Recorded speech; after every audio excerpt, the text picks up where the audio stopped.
financial abuse has been a growing problem of the past decade. The financial exploitation of older or vulnerable adults can take many different forms. This portion of the population can be exploited by strangers or professionals who deal with their assets and even trusted family members and friends. It is a problem to which a solution has been difficult to find because many exploited people are ashamed that they were able to be taken advantage of and do not report the crimes. Unfortunately, this type of abuse not only affects the finances of the victim, but also their mental and physical well-being.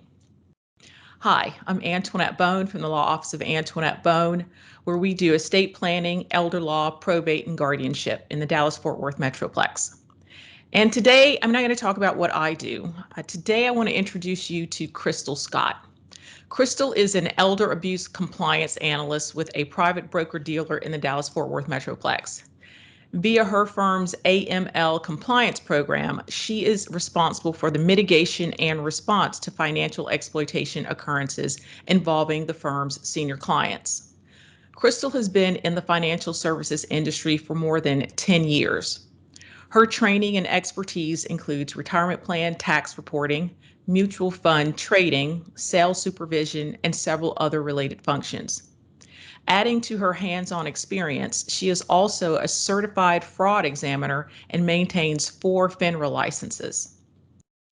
Crystal is a part of a fast-growing number of financial service industry professionals who specialize in protecting senior investors and vulnerable adults from the perils of financial abuse.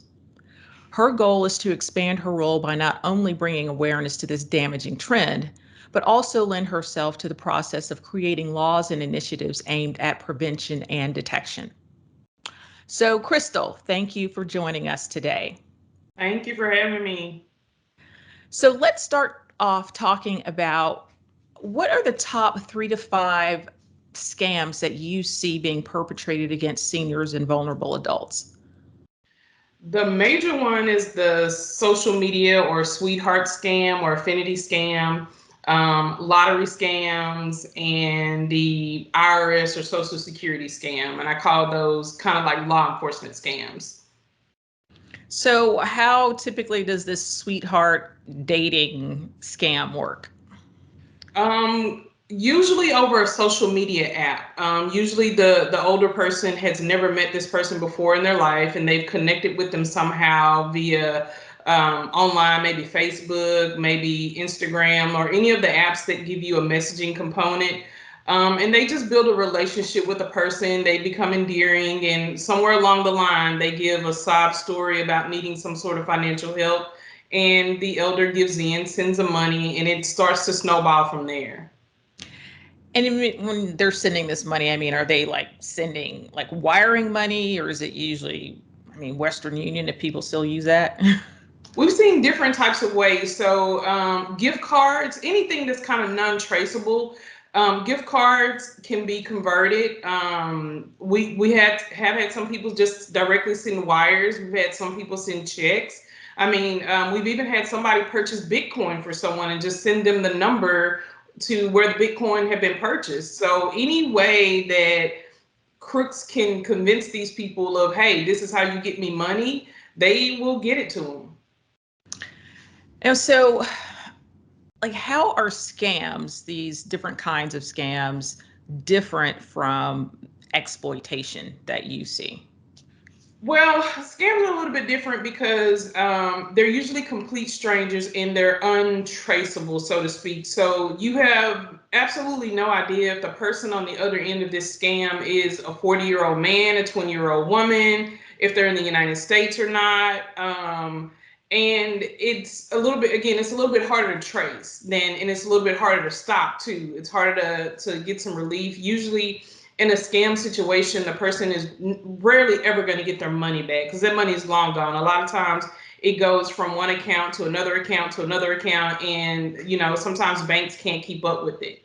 And if gift cards are purchased they just unload the value of the gift cards and that's that. There are these service provider scams. Like, I think we've probably all heard a lot about those, like roofers who come, they start, or somebody coming to do your driveway or something like that. Is that type of scam something that's still fairly prevalent? Yes. So let's say you have an account with AT&T, and somebody may know that it could be a shot in the dark, and they'll contact someone, almost kind of like a robo dialer, and go, hey, we just worked on AT&T in your area, we wanted to give you a credit, and in order for us to give you a credit, we need bank information to send it to.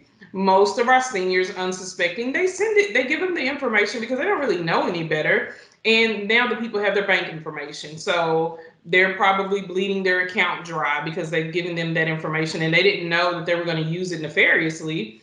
Also, like if you've just done some sort of service contract, or if you have an account with Amazon, I mean, sometimes someone will send you an email and go, hey, we want to give you a credit. You got to click this link and, put your information in there.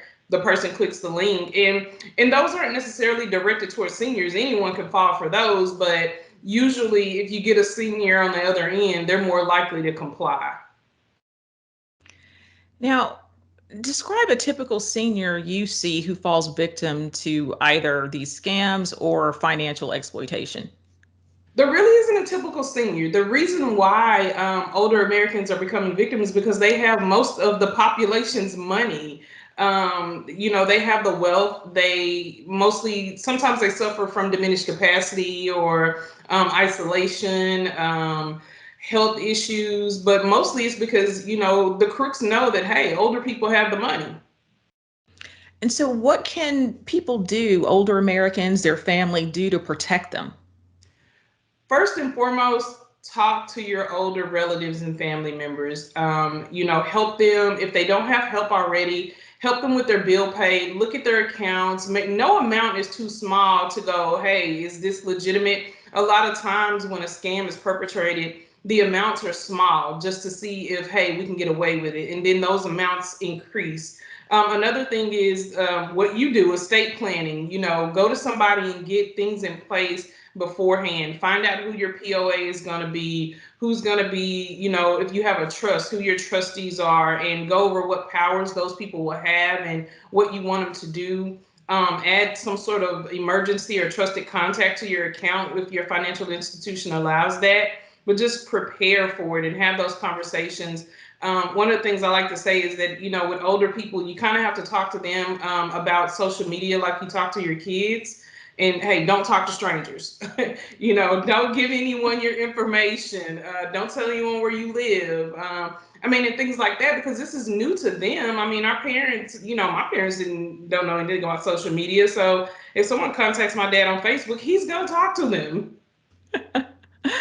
So, the one thing I'll say about the estate planning is, most people view estate planning as something that they do once and it's done and that's it. But estate planning is a process, it's an ongoing process. So, you know, like the laws changed a few years ago to make it more difficult for my financial institutions to refuse to accept powers of attorney. But even though that may be the case, there's still always an out for the financial institution in terms of if they don't believe that the document is valid, they can still say, no, we're not going to accept it. Um, just in terms of how your company or um, the financial services industry sort of deals with powers of attorney in general. I mean, are there, I guess, sort of a time frame you look at? If you have a power of attorney that's 10 years old, is it okay, yeah, we'll still accept that, or are you going to question things?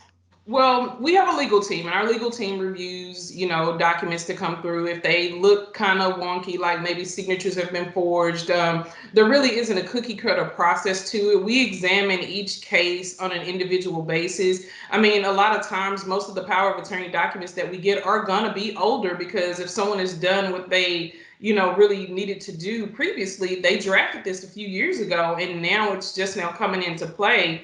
There are instances where if there is something that a firm feels is not quite right with the document, they can reject it. They do have a legal right to reject that. And they can escalate the situation. A lot of times, if it just becomes a really big to do and we feel like, hey, this document is not quite right, we'll say, hey, can you guys go and get a court document? 9 times out of 10, if the family is doing the right thing, they won't mind if we explain to them that, hey, we're here to protect the account of your elder loved one. And if this was anybody else, you'd want us to do that. If you weren't you'd want us to protect them from anybody who was trying to forge a document potentially.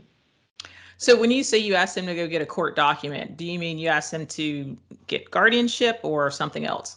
Not guardianship, so to speak. So we would want to see that there's some 9 times out of 10, if someone has a POA, they also have some sort of estate planning document, some sort of court signed directive that has gone through someone else's eyes. A notary has looked at it. There's usually a package of some sort. There's an executor. So someone else that we can verify that this is actually part of this estate planning or our account holders' decision making. So we're not necessarily going, hey, we need you to go through probate or something like that, because we don't have the authority to do that. But we're just saying, hey, help us out. What can you give us to authenticate this document you've given us? Okay. So what signs should people look out for in terms of their family members, their mom, their dad, their aunt, their uncle, for signs of exploitation, financial exploitation? Look at account activity. That's the main thing. When you see large withdrawals that don't make sense, or even small withdrawals that don't make sense, bill pay. I mean, if someone's paying bills that hey, there's no service of that sort in our home, or sudden repairs that are being done around the house that are unnecessary. We've seen that. But a lot of times it's just paying attention and asking questions, and, um, honestly, being a friend, being a family member, checking on them is often the best thing, because a lot of times the sweetheart scams are more active because our older Americans are isolated. The pandemic has made that even worse. But mostly is, hey, checking up on them, asking questions, offering help, looking at that account activity to make sure that these transactions make sense, talking to their financial provider, talking to their bank and credit union or their investment company and saying, hey, is there anything else that we can do to protect them? What products and services do you guys offer that would help? Because this is a thing, literally.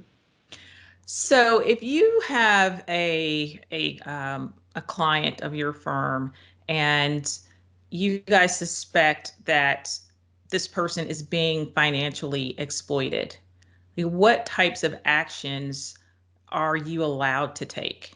Like, do you have to Um, report things to any other entity, or are there internal things that you do? Yeah, there are a number of things. For first, we always check for if this person has a POA or a trusted contact person. And those are usually people, trusted contact person is kind of like an emergency contact. This is somebody who, if we couldn't get in contact with you after several tries, or we see something suspicious in the account and we couldn't reach you and talk to you about that, we reach out to that person and alert them or ask them some questions. If there's a POA, we'll reach out to the POA and say, hey, we have a problem, something's going on. If we have to escalate to law enforcement or APS, we can do that too. But I mean, it's just, really doing everything that we can legally to prevent any theft or any fraud of that person's account, and, making sure that whoever they've authorized to know about their account can step in to help us. So someone has a power of attorney. They've actually done some estate planning.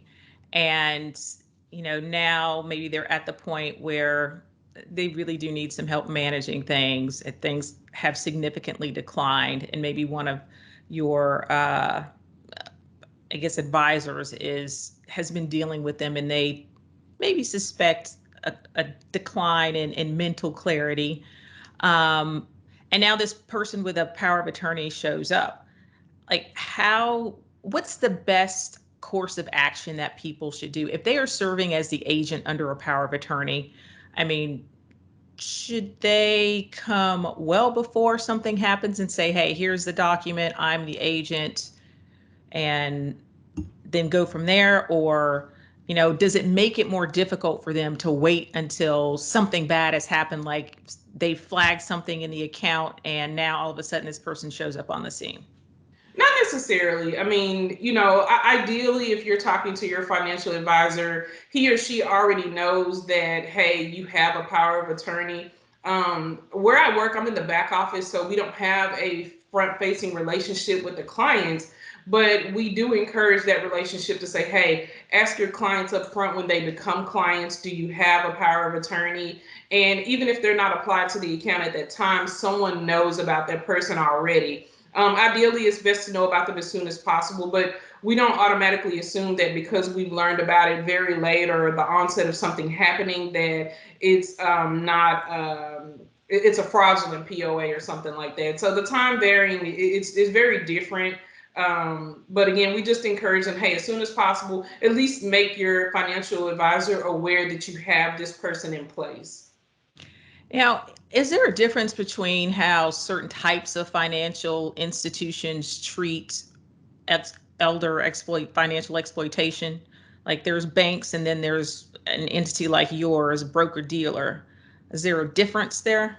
Yes, there is a difference. I can't speak to it specifically. Again, I don't work at a bank. I work at an investment, a brokerage firm, and we have certain regulations that FINRA, the MSRB, and the SEC require us to follow. Whereas the bank, I think they may be governed by the American Bankers Association or something like that. But everyone has some sort of protocol because, like I said, this is a global thing. This isn't just a silo type of situation. So most financial institutions have some sort of protocol in place on how to respond to exploitation and fraud. So let's say we have a case where you know about the agent, or even maybe someone has a guardian, but you suspect that this fiduciary is engaging in exploitation. Now, what do you do if it's an agent under a power of attorney? And we would treat it like anyone else. They're no different. I mean, if you're suspected of doing this, you're suspected of doing this, and we would escalate that situation. If we need to get law enforcement involved, we do. If we need to get adult protective services involved, we do. We don't treat you any differently just because you may be an authorized person. I mean, exploitation is what it is, and if you just happen to be someone who has that authority and you're suspected of this, we're going to treat them the same as we would treat anyone else. So let's say I have a mother, and she's elderly, but she's still capable of managing her own affairs. But let's say my mom has had a decline in her mental faculties, and you know I can see from activity in her bank account that someone has been taking money out, and I come to you as family member. Let's say I'm not even an agent under a power of attorney, and I'm like, hey, I want you to stop this money from coming out of my mother's account. Like, are there limitations to what you can do? Absolutely. I mean, no, not just anybody can call us and say, hey, we have a problem, and we're going to go, okay, we'll do whatever you say. It doesn't quite work like that. We definitely will take heed to what this person has said and look into it, but we just don't take instructions from anybody. We may not even accept a call from someone who's not even authorized. And again, that's the whole point of having a trusted person on the account to say, hey, if we get a call from you, if you were the trusted contact person, we would investigate that and go, okay, well, you know what, Mrs. Bones' daughter is called. She's a trusted contact. She believes something's going on. Let us open up an investigation to try to find out what's going on here. Okay. Because I can imagine that you probably dealt with that situation one or two times, and people have their expectations about what you can Right. do, and sometimes they can be sorely disappointed. Yes, that happens quite a bit. So, any like red flags that family members should look out for in terms of the financial exploitation of a family member or friend? Account activity is one of the main things. Missing money, you know, with caregivers, sometimes caregivers get close to the people they're caring for. If they're just suddenly giving things away or have absolutely no care or concern about their finances anymore or something like that, it's something to check on because sometimes that can lend to capacity issues. If things come up missing, I mean, no thing is too small to go, oh, let's look into that. And the main thing is activity, missing checks or statements that have stopped coming. If someone may have just or intercepting the statements or stuff like that. I mean, and not just bank statements, credit card statements, and talking to your older Americans about their finances and what what's being paid by what, who gets what money here. I mean, and then sometimes, these are legitimate situations where our older Americans are very much so giving their money away. Sometimes they're generous and they want to do this. We just want to make sure that it's what they want to do and they're not being exploited, intimidated, or, forced to do something they don't want to do. Well, Crystal, I want to thank you for talking to us today. If you would like to connect with Crystal Scott, you can find her on LinkedIn. I'm Yes. Antoinette Bone, estate planning, probate, elder law, and guardianship attorney in the Dallas-Fort Worth Metroplex. I hope you found this content useful, and if you would like to see more, please subscribe to my YouTube page, and don't forget to tell your family and friends. Until next time, bye-bye. Bye.